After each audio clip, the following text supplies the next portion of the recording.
Ар бир таңда эрте турган адамдар үчүн Аллах Тааланын рызкысы убадаланган экен. Ассаламу алейкум ва рахматуллахи ва баракатух. Урматтуу телекөрүүчүлөр, кайрадан эле сиздер менен таң берекеси программасында көрүшүп жатканыбызга кубанычтабыз. Ар бир аткан таң биз үчүн жагымдуу белектердин катарында экен. Себеби ушул ар бир күнү ойгонгонубуз, деги эле ушул күндү көрүп жатканыбыз биз үчүн бакыт десек жаңылышпайбыз. Ооба, чындыгында дүйнөдө канчалаган адамдар бар, миллиардтаган адамдар. Балким кээ бир адамдар ушул таңда ойгонбой калышты. Ал эми Аллах Таалам сиз менен бизге ушул таңда дагы жашоо берип жатканына албетте Аллах Таалага чексиз мактоолорду, чексиз шүгүрлөрдү айтып өтөбүз. Ал эми пайгамбарыбыз Хабиб Мустафа саллаллаху алейхи ва салламга саламдарды жана салаваттарды айтып өтөбүз. Чындыгында ар бир таң өзүнчө бир өзгөчөлүккө ээ десек дагы болот. Себеби ар бир эле таң адамдардыкы бардыгы бирдей окшош боло бербейт. Буга балким биздин аба ырайы дагы өзүнчө бир өзгөчөлүктөрдү бериши мүмкүн. Мисалы жаан-чыл болушу мүмкүн, же болбосо күн чайыттай ачык болушу мүмкүн. Бул дагы адамдардын маанайына дагы өтө бир таасир этиши мүмкүн деген ойдомун. Ооба, туура айтасыз. Мисалы үчүн бизнесмен адамдар өзүнүн жаңы пландарын ишке ашырыш үчүн аракеттерди кылып башташат. Ал эми мектеп окуучулары ошо мектепке жөнөшөт, жумуштарына жөнөшөт дегендей, ар бир аткан таң ар ким үчүн ар башкача болот десек жаңылышпайбыз. Ооба, чындыгында эми ошол Аллах Таала берген ар бир таңыбызды, ар бир күнүбүздү ошол күндүн кадырына жете берип, кадырына жетүү деген балким ошол күнгө берилген убакытты өзүбүздүн жашообузда так жана туура бөлүштүрүп, жана ошондой эле ошол күнү Аллах Таалага же болбосо анын дининеби же ошол Аллах Таала аманат кылып берген убакытты туура пайдаланып калуу дагы бул биз үчүн эң чоң аманат деген ойдобуз. Урматтуу телекөрүүчүлөр, албетте ар бир күнүбүз бул тарых болуп эсептелет. Ошондуктан кийинки биздин рубрикабыз күн белгиси тарых барактарын чогуу көрүп. Бүгүн Канадада биринчи газета чыгып таратыла баштаган. Америкалык Royal House телеграфтык аппаратты патенттен өткөргөн. 1853 жылы Азияга биринчи темир жол курулган. Ал 36 километр болгон.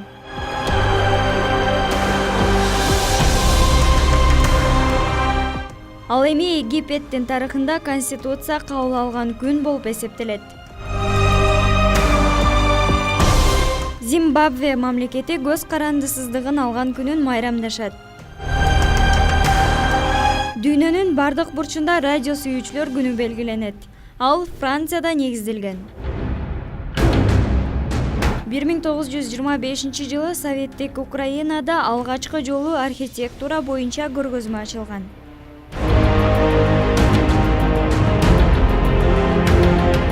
Ал эми 1934 жылы Форт Уэрт шаарында биринчи кер жуучу машиналар иштеп баштаган.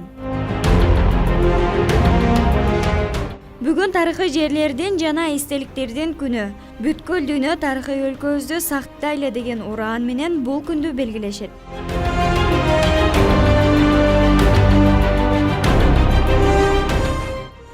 Кадырман телекөрүүчүлөр, адаттагыдай эле биз эфирде ар түрдүү темаларды козгоп келген. Ошондой эле силерге кичинекей болсо дагы маалымат берип калууга дагы үлгүрүп келебиз десем жаңылышпайм. Ошондуктан бүгүнкү дагы биздин жакшынакай темаларыбыздын бири бул адамдарга жакшылык кылуу. Негизи биздин жаныбыздагы чөйрөбүздөгү болобу же болбосо кандай учурлар болбосун бирибизге жардам берүү, жакшылык кылуу темасы жөнүндө сүйлөшөлү деп турабыз. Ооба, жакшылык кылуу бул акыбети кайтып келеткен. Кандай гана жардам кылбаңыз, мисалы моралдык жактан болобу, материалдык жактан болобу, кандай гана жардамдарды берсеңиздер, Аллах Таала анын 2 эселеп, мүмкүн 3 эселеп, мүмкүн сиз күтпөгөндөй белектер аркылуу кайрадан сизге кайрып берерине эч кандай шек жок. ооба ар дайым адамдар негизи эле эми момун мусулмандар дагы өтө бул ислам динибизде абдан жакшы чагылдырылган, башкаларга жакшылык кылуу, негизи эле адамдарга жардам берүү деген. Ошондуктан баардыгыбыз өзүбүздүн динибизде эмнелер айтылган болсо, шариятта кандай жакшы нерселер каралган болсо, ошол нерселерди кармансак биз эч бир жаңылбайбыз деген ойдомун. Ал эми урматтуу телекөрүүчүлөр, биз кийинки рубрикаларыбыздын бири өрнөктүү өмүр, баардыгыбыз бирге көңүл буралы.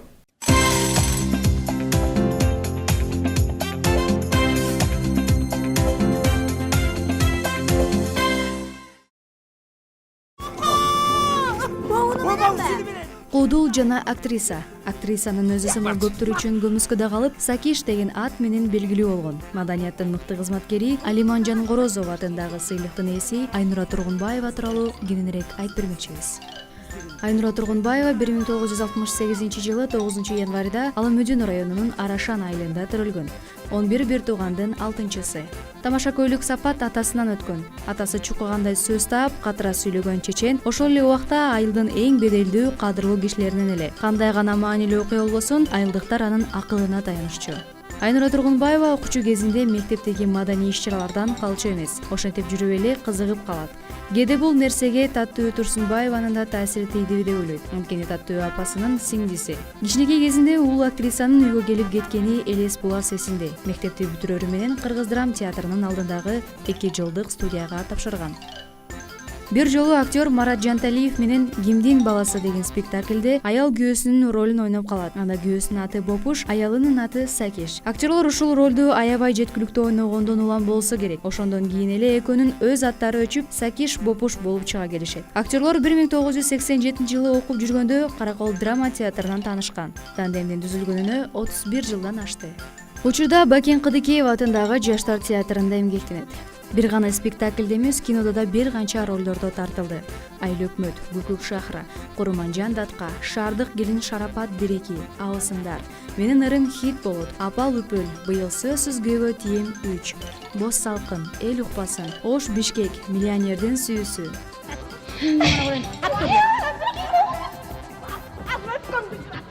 Азыркы учурда эрте турган адамдын баарында эмгек сиңирген артисти, эл артисти аттуу мамлекеттик сыйлыктар берилип жатат. Албетте бул жүрөктү өйүткөн көйгөй деп айтууга болот. Экир ырдап эл артисти намын алгандар көп. Ошол сыйлыкка татыган ырчылардан көрө аттуу баштуу театрда элге эмгек сиңген инсандар унутта калып жатканы кейиштүү. Айнура Тургунбаева да ушул инсандардын катарына киргизсек жаңылышпайбыз.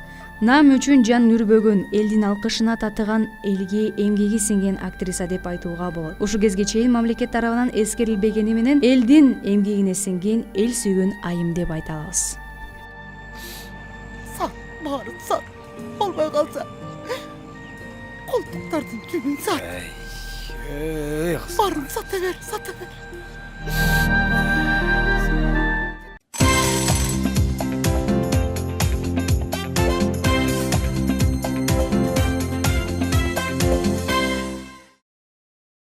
Негизи эле адамдарга жакшылык кылуудан дагы андан сырткары өзүнүн табияты менен, өзүнүн айлана чөйрөсүндөгүлөр менен, жаныбарлар менен дагы тыгыз байланышта болуп, аларга дагы жардамын берип, аларга дагы көмөк көрсөтүп турушу керек экен.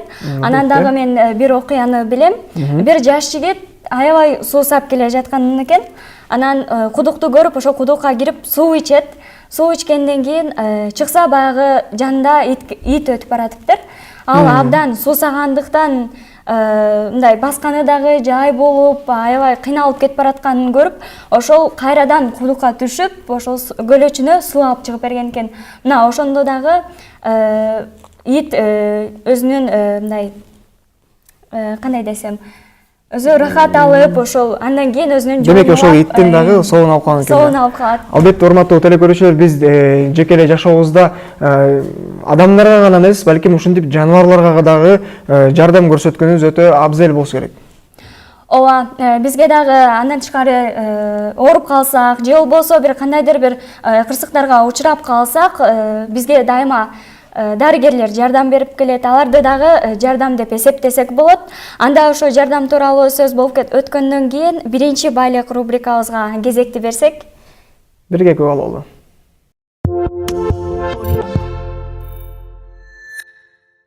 Жаш балдардын неврологиялык оорулары өтө кооптуу. Айрым үй бүлөлөрдө балдар төрөлгөндө эле дене түзүлүшү кыйшак же кемтик болот.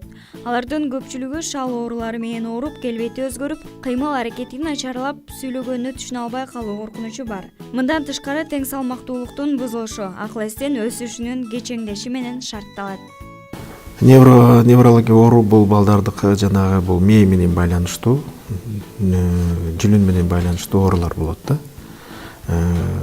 Көбүнчө тугасы болот.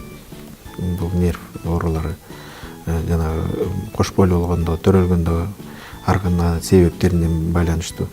Жанагы кан жакшы жүрбөгөндө, кислород жетишпегенде, кан астык болгондо ошондо мээнин клеткалары жакшы өспөй калышы мүмкүн, өнүгүү өсүшү токтоп калышы, алардын жанагы инфекцияга эмне кылып өспөй калышы ошондон байланыштуу ушундай нерв оорулары көп пайдалуу болот да. 18 жашка чейинки балдардын көпчүлүгү тубаса болсо, азырагы ар башка себептер менен неврологиялык ооруларга чалдыгып калгандар. 18 жашка чейин балдар менен заниматься этебиз да. Көбүнчөсү 60-тан ашык пайызы бул жанагы врожденный деп коебуз, тубаса деп коебуз балдарды. Калгандары уже кийин пайда болушу мүмкүн да. Бул жанагы травмадан, жол кырсыктардан болушу мүмкүн да. Жол инфекция оорулардан болушу мүмкүн. Ар кандай айлана чөйрөдө зыяндуу нелер менен кезигишкенде болушу мүмкүн да оорулар. Албетте, ар бир үй бүлө куруп жаткан жубайлар келечектеги баласынын акыл эстүү жана 12 мүчөсү аман болушун тилейт эмеспи. Андыктан биринчи орунда өздөрүнүн ден соолугун чыңдап жана алдын ала пландаштыруулары керек. Кош бойлуу учурда айымдар жеген тамагына, баскан турганына көңүл бурганы туура. Кош бойлуу болгондорду 3 ай, 4 ай, 5 ай болгондо берип калат. Кээ бирлери учеткада турбайт, не кылбайт, өзүн текшербейт, не кылбайт. Ошондуктан биринчиси ушу алдын ала өзүнүн ден соолугу, өзүнүн басып жүрүшү, жанагы кандай тамактануу, туура тамактануу дегендей, да, ошолорду баарын карап туруп андан кийин эмне кылыш керек. Экинчиси бул төрөлгөндөн кийин балага кандай маселе калат, үй бүлөдөн көңүл буруу, кандай бала менен өнүгүү өсүшүнө кандай эмнелерди заниматься этип, ошого жакшы көрүп дегендей, эркелетип дегендей, тамагын туура берип дегендей, карап көңүл буруп дегендей балага ушундай эмне кылыш керек да. Балдар биздин келечегибиз болгон соң аларды дарылоо жана татыктуу тарбия берүү милдетибиз. Балдарыңыз эч качан оорубасын жана дайыма күлкүсү гана жаңырып турсун. Чолпон Алмазбек кызы, Адилет Чокоев.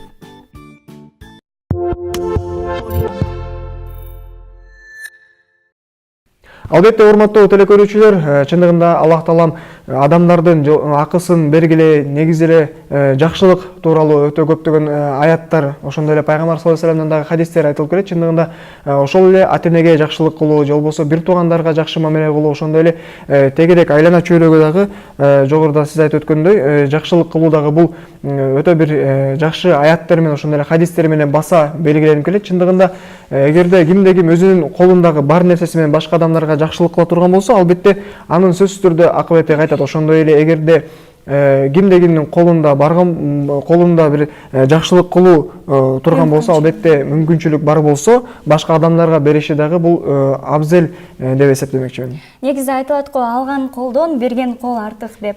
Мунун дагы бекеринен айтылбаса керек, себеби бул дагы өзүнүн кандайдыр бир жогорку деңгээлдеги өзүнүн жакшылыгын берет деп ишенсек. Чындыгында эми берген кол дагы бул мисалы пайгамбарыбыз саллаллаху алейхи вассалам дагы садака маселесинде көптөгөн хадистерди айткан. Чындыгында садака дагы өтө бир адамдарга эң жакшы пайда алып келе турган нерселердин бири. Урматтуу телекөрүүчүлөр, биз кийинки рубрикаларыбызга кезекти бермекчибиз. Саркеч рубрикасына бирге көңүл буралы.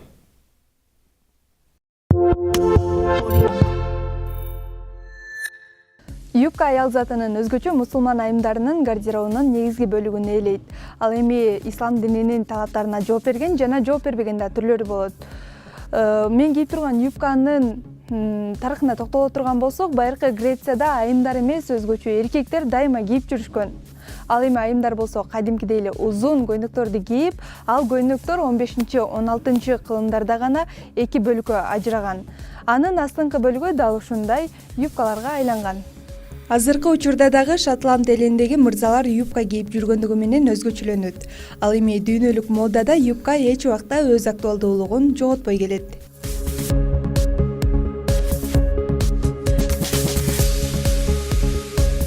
Узун юбкалар дене түзүлүшүңүздөгү кемчиликтерди жашырат. Белгилүү бир бут кийим менен кийүү талап кылынбайт. Балетка, кеда же туфли болобу юбкаңыздын материалына, фасонуна жана түрүнө карап кие берсеңиз болот. Аял затынын көзүнө жакын болгон жалтырактары бар юбкаларды бийик такалуу туфли менен кечилерге кийип барсаңыз болот. Күн формасындагы юбкалар менен жарашыктуу кофта тандасаңыз, сыйлуу конокторго кийип баруучу жакшы образ түзө аласыз. Түз тигилген юбкалар классикалык стилде болот. Кеңсе кызматкерлери, студенттер деги эле классикалык стилди талап кылган кесип ээлерине түз тигилген юбкалар сунушталат. Учурдун талабына жараша casual стилине ылайыктап ботс, кеда менен кийсеңиз да жаңылышпайсыз. Пачка юбкалары фата менен тигилгендиктен формасын жоготпойт. Күнүмдүк жашоодо же көчөдө кийип жүрө албайсыз. Көк түстөгү джинсы юбкаларын ак түстөгү кофталар менен кийиңиз.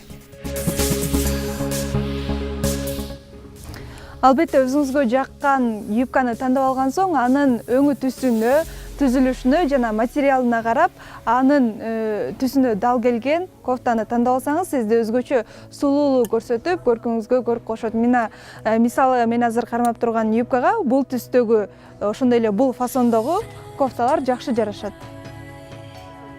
Эң негизгиси юбка адамдын жаш курагына карабайт. Алтынай Турарбекова, Денис Бейшенбаев, Адилет Чокоев. Таң берекеси программасы үчүн.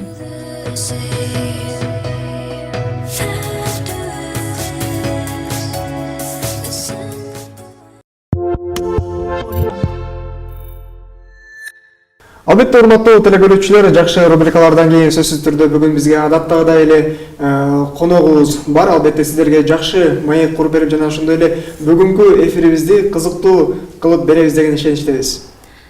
Бизде бүгүн конокто Красивая шаги аталышындагы бут кийимдер дүкөнүнүн негиздөөчүсү жана жеке ишкер Жаанбаев Жаңыбай жана анын уулу Бексултан мырза. Салам алейкум. Алейкум ассалам. Кандайсыз беке? Кудайга шүгүр. Таң кандай атты сиз үчүн? Жакшы, Кудайга шүгүр. Алхамдулилlah, бүгүн күндөгүдөй эле жакшы эле таң атты. Ошо күндөгү эле турмуш. Сиз Бексултан мырза кандай бүгүнкү таң же болбосо негизи эле сиз үчүн таң эмне менен башталат? Эң биринчи эле мен ойгонгондо намаз окуп, андан кийин мектепке барып, ошо мектепке барам. Демек андан кийин илим алуу менен аракеттенесиз. Сиздер ошо Красивая шаги дүкөнүн иштетип келатасыздар, анан кантип баштап калдыңыз? Бул ой кайдан жер алды? Ошол туурасында айтып берсеңиз. Негизи бул магазинди ачышты. Буну мындай ойлонуп деле ачпадык негизи. Главный көп жылдан бери эле ошо биз соода менен элекпиз, башка нерселерди сатчубуз. Продукту же көп нерсе саттык кыскасы. Бул тирилик, турмуш, өзүнүн турмушка байланыштуу эле. Демек, көп жылдан бери соода иши менен электенесиз да? Ооба. Анан канча жыл болду башталгандагы бир аз окуялардан айтып бербейсизби? Ар бир иштин башында баягы тарыхы болот, анан кызыктуу окуялар болот эмеспи? Эмесе ошол башталышын айтып берейин. Бизди ошо биринчи баштаганда ошол Аламидин базарда продукт сатып алдык. Ал жерге келгичеңди биз башка жумушта иштеп атканбыз, кичине темир ушундай жумуштар менен. Бул жака бир досубуз администратор болуп иштеп калган экен. Ал бизге сунуш кылып калды, ушундай жакшы жаңы базар ачылып, месталар бөлүнүп атат, көрбөйсүңбү деп. Анан ошондо келип калдык, досубуз Абдыжалил деп ошол убакта администратор эле. Анан Кыштыбек деген майкеге караган базар экен. ошол базарда ошол место жаап калды, элдер көп өтөт экен астынан. Анан сатып көрөлүк, биз да бир дүкөн ачып деп биринчи продукт ачканбыз. Анан продуктудан кичине иштедик, жакшы эле. Бирок аренда болот, жанагындай расходдор болот, ошону жаап албай ошондой маселелер менен жүрүп калдык. Анан биздин инибиз бар, Улук дегенчи, бир тууган иним. Анан ошол келип калды бир күн, ушул жерге бут кийим ачсаңыз жакшы болчу да деп. Анан биз эми баягы тиргилик болгондон кийин эмне жакшы болсо ошону кыла беребиз да. Анан ошентип бут кийим ошондон башталып калган, 7-8 жылдын жүзү болуп калды. Анан аты дагы өзгөчө экен, красивые шаги деп. Бул эмнеден улам аталып калды? Анын аталышы мындай.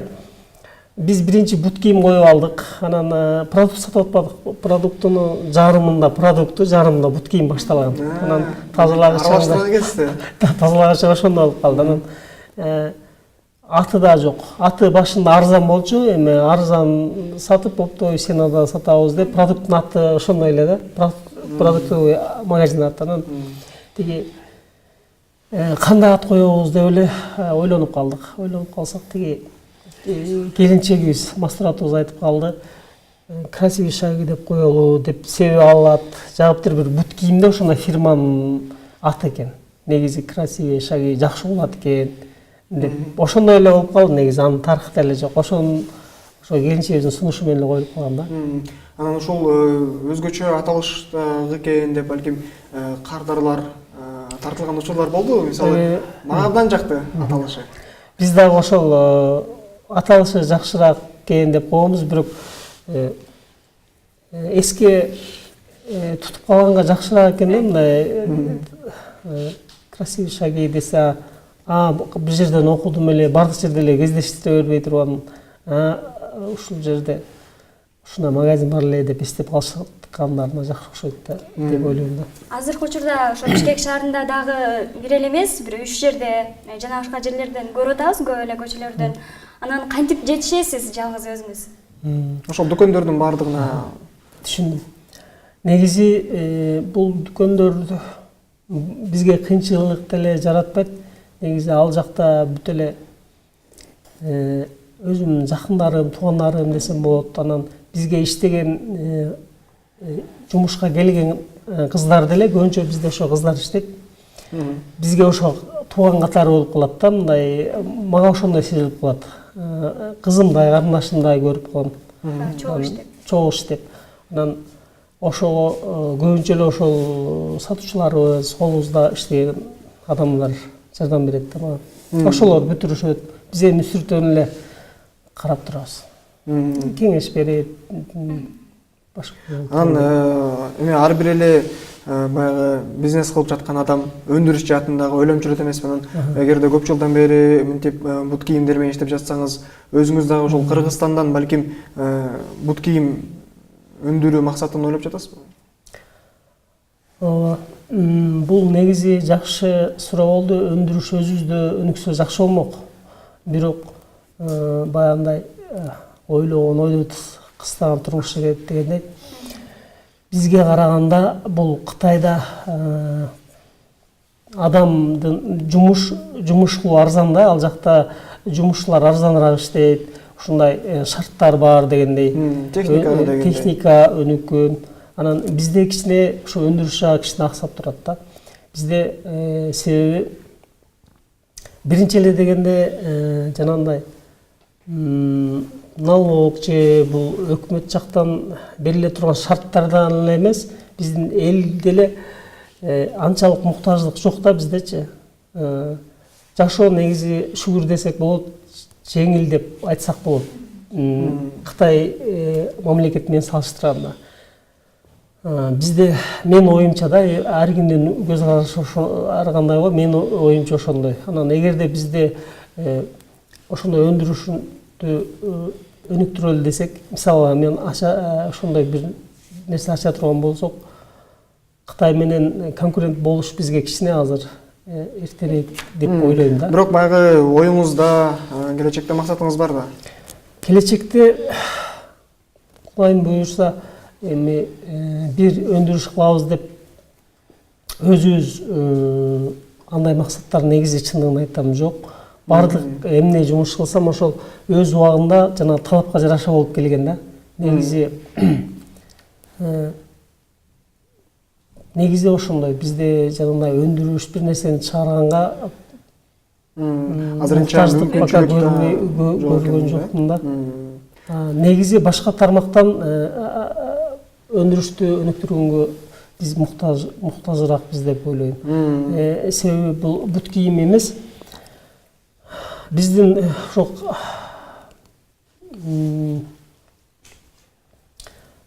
бул кам сырьелорду өндүргөнгө, мисалы сүт азыктарын же болбосо эт азыктарын өзүбүздүн дыйкандар колубузда бар нерсе менен өндүрүш кылуу жеңилирээк дейсиз да? Ооба, бир өзүбүздө бар нерсени өндүргөнүбүз биз азыр ошол бизге жакшыраак да.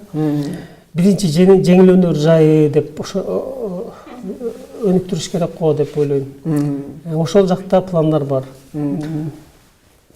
Анан Бексултан мырза, сиз албетте баягы атаңызга уул болгондон кийин кандай жардам көрсөтөсүз? Мисалы атаңыздын жумушуна албетте сиз баягы илим жаатында алексиз, окууңуз бар дегенде эң чоң жумушуңуз. Анан окуудан тышкары атаңызга жардам беришесизби? Сабактан кийин, окуудан кийин деле кээ бир убактарда атама ушундай эсеп кысаптардан жардам берип турам. Үйдө отургандачы. Анан эми сиз атаңызга караганда баягы жаш болгон себептен балким интернет баракчаларын ачып, башка жерлерден мисалы ошол буйрутмаларды алып, же болбосо эми азыркы күндө аябай модадагы өнүгүүнүн үстүндө, анан ошолорду карап балким атаңызга ушундай кеңеш берип, ушундай ошолордон алып келип, ошолордон сатып кылсалабы деп ошондой оюмду деле айтып турам кээде. Сиз дагы демек атаңыздын эң чоң кеңешчиңиз болот. Биз ошол интернет жактан кичине бул балдарыбыздан сурайбыз. Бул түшүнбөй калган жерлерибизди же болбосо кандай кирет деп булардан сурап турабыз да. Негизи сиздердин красивый шаги бул дүкөндөрдүн интернеттен буйрутма кылсак болобу? Азыркы учурда эми баардык эле баргандан ээриниппи же болбосо баягы жашоонун талабы болуп артабы айтор интернет буйрутмасына аябай муктаж болуп жатабыз да. Ооба, азыр ошол интернет тармагын ошо биздин кыздар карашат, ошо сатуучу кыздар. Ошо жана Instagram деген баракча да бар. Социалдык тармактар да бар дагы. Башка жактардан да кандай кылып элдер буйрутма берсе болот? Менин оюмча бул Instagramда мындай келечекте жакын арада эле мындай башка элдерге ошо Instagramдан өздөрүнүн кандай размер же башка бир бут кийимдерди өздөрү заказ кылса, ошону менен алып келип жеткирип бергенге ылайыкташтыруу кылыш керек деп ойлойм. Ошол жактан азыркы иштейсиздер да, бар да ошондой? Буйрутма болобу? Азырынча билбейт экенмин анысын. Азырынча буйрутма жок. Буйрутма жок. Instagramда ошондой баракчада бар, бирок буйрутма менен жеткизип бергенге ал тармагда жумуш алып бара элекпиз. Дүкөнүңүздөрдөн бардык курактагы адамдар бут кийим таба алабы же жаштарга же орто муунга деп өзүнчө бөлүнгөнбү? Же бардык эле барбы? Бизде бардык эле бар. Негизи жана ошо элге кандай бут кийим керек болсо ошол нерселерди коебуз да. Жаш балдарга, чоң кишилерге, аялдарга, эркектерге бардык эле бар. Анан дагы бир негизи эле мен абдан ушул базарларга барганда же болбосо бир нерсе сатып алганда дайыма алданып калам да. Кээ бир жерлерде мисалы Туркиянын стили деп жазылып тургандарды баягы Туркиядан чыккан деп ушундай алдап саткандар дагы аябай учурда көп да. Анан сиздерде ушундай учурлар кездешпесе керек деген чоң бир үмүттө, чоң бир ишеничте болот да. Ошол тууралуу айта кетсеңиздер, эмне үчүн ушундай базарларда алдап сатуу бул азыркы учурда өтө өнүгүп кетти? Көз карашыңыз кандай? Бул жаш суроолу. Негизи бул жанагындай алдап сатуу деген өзү туура эмес. аны баарыбыз да билебиз. Ушул нерсе менин биздин ушул магазинибиздин дагы филиалдары ачылып өнүгүшүнө негизи эле ушул аманатка бекем болгон ошондой кыздар иштеп бизде алдабайт, ошол нерсе себепкер болду деп ойлойбуз да. Негизи эле бул бизнес жаатында баардык эле бизнес жаатынан башка деле жумуштарда бул калп айтпай аманатка бекем болсо ошол нерсе өнүгөт деп ойлойм. Бизде Кудай буюрса андай нерсе кездешпейт.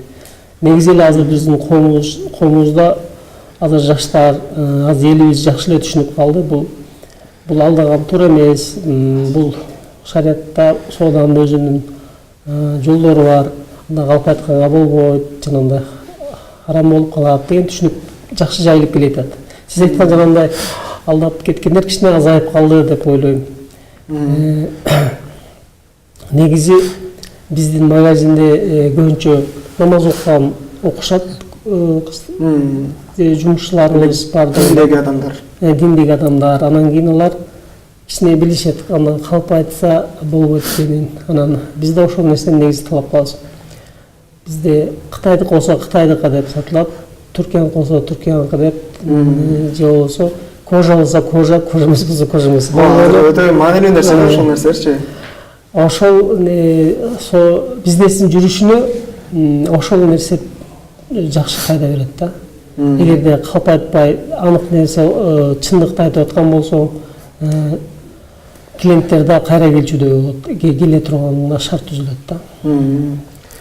Анан жеке эле ушул сиз азыр айтып атпайсызбы, берекелүү болот экен деп. Ушул нерселер баягы өзүнүн акыбетин берет экен да демек, ушул ар бир ишти Аллах Тааланын астында коркуу сезим менен кылган. Эми биз негизи ушул нерсеге көрөк таянабыз. Кимде ким зекеттин берсе, Аллах анын дүйнөсүн сактайт дейт. Бул нерсе да анык экен. Мындай жана кимде ким садака кылса, Кудайым ошону экеселеп берет деген бул дагы негизги принциптердин негизи ошол закондору менен кичине соода жаатында ошол нерсе. Мен да бир нерсени айта кетсем, бул Алла Таала 3 зулумдукту кечирбейм деп айткан да. Жок, 3 зулумдук бар ислам дининде. Анан ошолордун бирөөсүн кечирбейт Алла Таала, экинчисин кечирет, үчүнчү түрүн болсо бул мындай аны чечпейт экен Алла Таала. Биринчиси бул ширк, экинчиси болсо бул Алла Таала менен биздин болгон күнөөлөрүбүз, аларды Алла Таала кечирем деп, ырайымдуумун деп кечирем деп айткан. Ал эми үчүнчүсү болсо биз адам аксы. Биз эгер башка бир адамдарга зулумдук кылып, калп айтып, ушундай аманатка кыйнаттык кылсак, Алла Таала аны биз кечирбейт да. Биз анын үчүн кечириш үчүн башка адамдардан ыраазычылыгын алып, туура нерсени гана айтышыбыз керек. Ошондо гана таза аркы дүйнөгө барабыз деп ойлойм. Абдан жакшы. Сиздин ушул айткандарыңыз абдан жакшы таасирлүү болду десек болот. Анан келечекте атаңыздын жолун улайын деген ой барбы же башка жаатында кетесизби? Мен өзүм бизнес тармагында. Өзүм бизнес тармагында чоңойгондо бизнесмен болоюн деп ойлойм. Бирок көбүнчө бутки эмес, башка бир өзүнчө чоң бир бизнес ачайын деген оюм бар. Демек бизнесмен болоюн деген оюңуз бар, жакшы. Максаттарыңыздын ишке ашышына биз дагы тилектешпиз. Биз дагы кийин көрүп калат чыгарбыз. Буюрса, иншаллах деп туралы. Бул азыр булар билим алыш керек да. Негизи айтабыз да, бул кызыл диплом, анан кийин бул окууну жакшы окуу, анан тиги окууну жакшы окусаң, жакшы ишке иштейсиң, андан дагы жакшыраагы жакшы тарбия ал деп айтабыз да. Адамдык сапатты жогору кой, ушул дин менен тарбияласак, адам чынчыл болсо, бирөөнүн аманатына бекем болсо, ошол адамдын келечеги ачык болот. Келечекте буюрса дүйнө бактылуу болот. Ошол нерсеге көбүрөөк басым тарбияланганга аракет кылып келебиз. Демек тарбия жаатына абдан чоң көңүл бурасыз, Анан жогоруда дагы айтып өттүңүз, Турцияны косо Турция деп сатабыз деп. Анан сиздин дүкөндөн ошол канча мамлекеттен алып келесиздер бут кийимдерди? Бизде азыр негизинен эле Кытайдыкы эле болуп атат. Биз Түркиянын бут кийимдерин да сатып көргөнбүз, кичине кымбатыраак болуп калат экен да. Адамдардын биздин өлкөнүн капчыгы туура келбейт экен да, жарандардын. Основной элдин. Анан биз көбүнчө эле азыр ошо Кытайдын бут кийими болуп атат. Буюрса быйыл Өзбекстандан бут кийимдер келе турган болуп атат. Өздөрү чыгарган жакшы сапатта кайыштан жасап чыгарып атышты. Үлгүлөрүн жиберишти, ошо сүйлөшүүлөр болуп атат. Буюрса ошо Өзбекстандын дагы бут кийимдерин коюп көрөбүз. Эгер кардалдарыбыз жаап калса, Өзбекстандыкын сатабыз деген ойдобуз бар. Азыркы учурда ошо сизге окшоп бизнес ачайын деп турган биздин жаштарыбыз дагы көп. Анан аларга кандай кеңештерди бересиз? Кандай өзүңүздүн тажрыйбаңызда көргөн нерселериңизден бөлүшө кетсеңиз? Жакшы суроо болду. Негизи бул жаш кезимен мен дагы кандай кылып бул жумушту жүргүзүп кетем деп суроолор көп эле болот эле. Негизи бардык нерсе биринчиден Кудайдан да. Кудайым эгер ошо жумушун ачып койсо, кайсы жумуштан болсун бар таап кетесиң. Анан негизи Кудайым бербесе, сен нарактан канчалык илимдүү болбо, канчалык күнү түнү уктабай жумуш кылба, баары бир ал жумушун жылбай туруп алышы мүмкүн. Негизи мен ойлойм, азыркы жаштарга кеңешим, кандай ишти кылбасын, аманатка бекем болсо, чынчыл болсо, бир жумушту өзүнүн кызыкчылыгынан көрө бирөөнүн кызыкчылыгын жогору коюп кыла турган болсо, бардык иш алдыга кетет деп ойлойм. Себеби бир соода кылып калсаңыз бир жерде, бирөө менен шерик болсоңуз, ошо шеригиңиз кийин дагы бул жумуштан кийин да сизге шерик болчудай болуп, издеп келчүдөй болуш керек да. Бирөө менен мамиле кылып товар алсаңыз, ал ошол товарыңызды кийин да сизге берчүдөй болуп, издеп келип даже берчүдөй болуп, ошондой деңгээлге чейин аманатка бекем болуш керек. Маселе анда аманатка кыянат кылбаш керек. Аллах Тааладан ар дайым коркуш керек. Ар дайым коркуш керек. Анан сиздин ушундай биздин эфирге келип, жакшы маек куруп берген үчүн рахмат. Алдыдагы кандай максат коюлсоңуз дагы Аллах Таалам ошол максаттарыңызга жеткиргенди насип кылсын. Ар дайым ийгилик коштосун. Сиз дагы Бексултан окууларыңызды жакшы окуңуз. Мындан ары дагы окууларыңызга дагы, иштериңизге дагы ийгилик. Рахмат. Урматтуу телекөрүүчүлөр, биз анда эмесе эфирибизди улантабыз. Кезектеги жакшы, кызыктуу рубрикаларыбыздын бири Жашоо керемет. Бирге күбө бололу. Ассаламу алейкум, ардактуу телекөрүүчүлөр. Сиздер менен кайрадан Жашоо керемет рубрикасы. Ал эми алып баруучулары болсо, мен Алтынай Турарбекова жана кесиптешим Баян Капаров. Өзүңүздөр байкагандай эле, азыр биз футбол аянтчасында турабыз. Өзгөчө бул оюн дегенде атын укканда эле мырзаларыбыз ичкен ашын жерге таштап, оюн болуп жатканда жете калып көрүшөт эмеспи? Бул чыгарылышта биз сиздерге футболдун жаралуу тарыхын, ошондой эле ден соолукка тийгизген таасирин жана оюндагы эрежелер тууралуу кененирээк айтып бермекчибиз. Биз менен бирге болуңуздар. Немесе, кеттик. Англия футболдун мекени деп айтылып келет. Байыркы Грецияда топ менен ойнолуучу эпискерос, финанда, гарпанон деп аталган оюндардын түрлөрү болгон. Оюн тууралуу эң биринчи жолу 1314-жылы эскерилген. Бул датаны футболдун жаралуу убактысы катары айтсак болот. Ошол убакытта ар бир гол сайын командалар оюн талаасын алмашып турушкан. Оюндун бирдиктүү регламенти жана эрежеси 19-кылымда Кембридж университетинде түзүлгөн. 1863-жылы Англиянын футболдук ассоциациясы негизделген. 1900-жылы футбол оюну толугу менен олимпиадалык оюндардын курамына кирет. Биринчи олимпиадалык алтынды британиялык спортчулар багындырган. Бүгүн биз Чыгыш университетинин футбол боюнча курама командасы менен биргеликте оюнга даярдыктарды көрдүк. Денени шамдак айлыкка тарбиялаган, кыймылдоосун жакшырткан бир нече көнүгүүлөрдү да жасадык.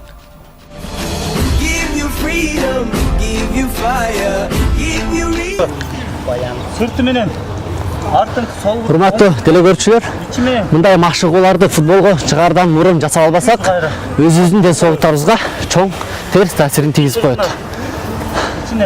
ооба, бул жерде азыр жалаң футбол ойноп жүргөн балдар тренировка кылып аткандыктан булар оңой эле жазышып атат. Ал эми канчадан бери мен мындай көнүгүүлөр жасай элек болчумун. Мага бир аз кыйынчылык туудуруп атат десем болот. Мындай караганга оңой эле, бирок буттарың чоюлуп, кадимкидей ооруп калат экен. Бул көнүгүүлөрдү жасаган соң өзүмдү жеңил сезип калдым.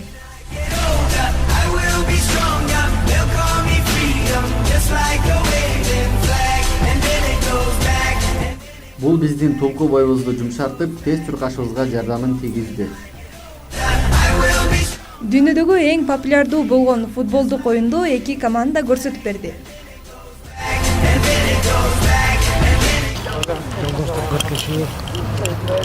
Азыр жолдоштук беттешүү оң жак тарапта Асылташ командасы жана сол жак тарапта Чыгыш университети. Саламдашу. Восточный командасынан бизден үсүп. Салам. Асылташка бизден. Салам.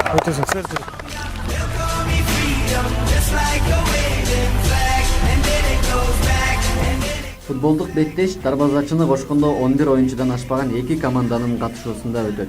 Команданын курамында оюнчулардын саны 7ге жетпесе, беттеш болбойт. Ал эми камылгага 3-төн 7ге чейин оюнчуларды даярдоого мүмкүн. Оюндун жүрүшүндө ар бир беттеш калыс тарабынан көзөмөлгө алынат.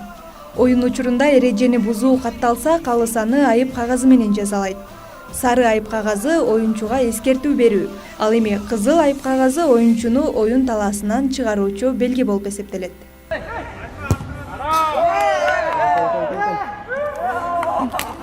Достор, эң кызыгы ушул футбол оюну болуп жаткан учурда травма алгандардын ар бир 20-чысы футболдо воротага, дарбазага гол киргизген убакта оюнчулары сүйүнүп жаткан убакта болот экен. Оюн учурунда жаракат алып калбаш үчүн эрежелерди так аткарып, даярдыктарды жакшы көрүш керек дейт Асылташ командасынын машыктыруучусу Сыдыкбеков Урмат. Травманын алдын алуунун деген бир эле себеби бул даярдык, физикалык даярдык. Сен канчалык ыкчам болсоң, канчалык ылдам болсоң, ошого жараша травмага деген алдын ала коопсуз боло аласың да. Только даярдык. Андан башка бул жерде травманы албай калбайсың. Оюнду досторуңуз менен көңүл ачуу үчүн жана спорттун түрү катары машыгып, ден соолугуңузду дагы чыңдасаңыз болот. Эми футболдун бул ден соолукка пайдасы эми аябай чоң. Бирок мисалы айта кетсек, бул жакта жеңил атлетиканын көптөгөн түрлөрү камтылып кетет. Мисалы ошол убакта секирүү, чуркоо, бир убакта ак чуркоо, бир убакта токтоп калуу, бул убакта бул өпкөгө аябагандай чоң мындай өзүнүн таасирлерин тийгизет. Ошол менен бирге өпкө менен бул жакта белдин иштесин дагы, ошол убакта бөйрөктүн иштесин дагы, албетте ошондо ар бир мындай клетканын мындай өлүк клеткалар бөлүнүп чыгып, анан кайра мындай жаңы клеткалар пайда болуу менен ошол адамдын денеси кайра жанданат да. Бул жакта мындай айтканда футбол менен машыгуу менен бирге бул жактан адам мындай жеңил атлетика менен машыккандай болот. Чыгыш университети командасынын оюнчусу Мирлан Тургунбаев бардык адамдарды бул оюнду ойноого чакырды. Футбол оюну бул негизи биринчиден эле ден соолукка пайда. Анан экинчи жагынан мен футболго өзүм кызыгам. Жаштайымдан клубтарга барып көргөн эмесмин, бирок кандай мындайча айтканда өзүмдө мындай футбол ойногонго бир шык бар. Ошондуктан футбол ойнойм. Футбол ден соолук үчүн пайда. Анан баарыңыздарга футбол ойноону сунуш кылат элем. Дүйнөлүк аренада орду чоң болгон футбол оюну Кыргызстанда да өнүгүп жатат.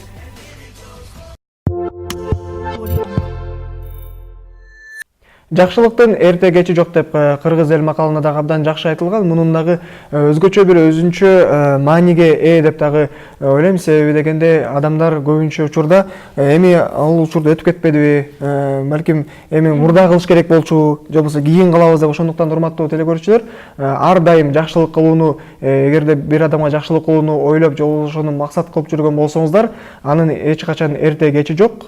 Себеби ар бир жакшылык кылган бул ар дайым адамдарга жагат деген ишеничтемин. Жанатан бери эле жакшылык деп ошол теманын тегерегинде сүйлөшүп келатабыз. Анан сиз айтсаңыз, кандай жакшылыктарды кыласыз коомчулук үчүн?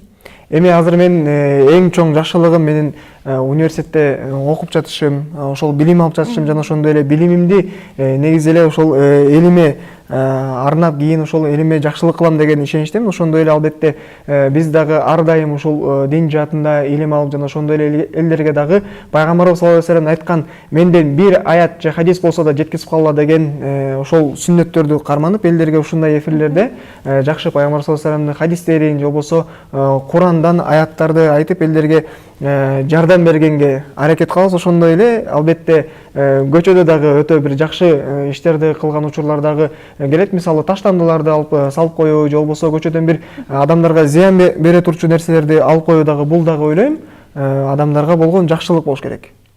Ооба, мисалы кичинекей нерсени биз бардыгы майдадан башталат. Мисалы үчүн ошол эле жолдогу ташты алып коюу же болбосо балдардын коопсуздугу үчүн кандайдыр бир коркунучтуу жаратуучу нерселерди алып коюу, мына ушулардын бардыгы жакшылыкка кирет. Бирок биз анын бардыгын этибарга албай эмне болмок эле деген принцип менен. Ооба, чындыгында учурда көпчүлүк адамдар мындай кайдыгерликти дагы карманып келишет. Урматтуу телекөрүүчүлөр, эгерде кандайдыр бир жакшылык сиздин колуңузда болгон болсо, албетте аны аябастан башка адамдарга берип же болбосо жардам берип коюңуз, бул сиз үчүн дагы жакшы болот. Ошондой эле Аллах Тааланын астында дагы өзүңүздүн аманатыңыздан кутулат деген ойдобуз. Ошондуктан баардыгыңыздарга ошол бул дүйнөдө өтө көп жакшылыктарды кылып калууну, ошондой эле Аллах Тааланын астында көптөгөн соопторго ээ болуп калууну, ошондой эле пайгамбарыбыз саллаллаху алейхи вассаламдын өмүр баянынан жакшы бир